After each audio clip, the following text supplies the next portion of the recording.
আসসালামু আলাইকুম দর্শক। আমার ছাদ বাগানে 12 মাসে কতগুলো আম ধরছে, অনেক ধরছে। মনে করছি আপনাদেরকে দেখাবো।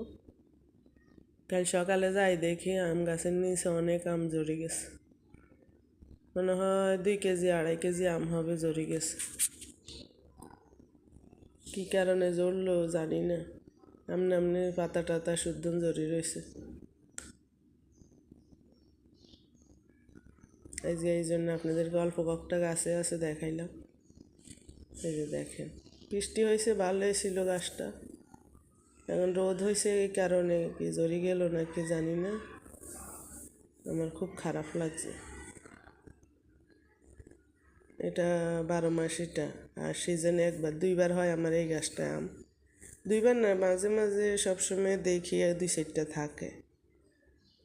কিন্তু আজকে আমার মনটা খুব খারাপ হয়ে গেছে আমার আমগুলা দেখতে। সব আম ঝরে গেছে। বৃষ্টি হয়েছে হতে গাছের গোড়া টোড়া সব নরম হয়ে গেছে।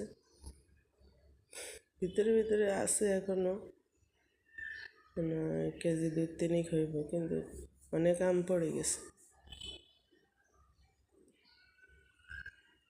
কি কারণে জড়লো জানি না। এগুলা সরুপা। এবার আমার প্রচুর পেয়ারা হয়েছে, সরুপা হয়েছে, আম হয়েছে, 3 ফল হয়েছে। আমি সবজিটা একটু কমে করি, আমার সবজি খাইতে ইচ্ছা করে না। ফল গাছ বেশি লাগাই, জাম্বুরা।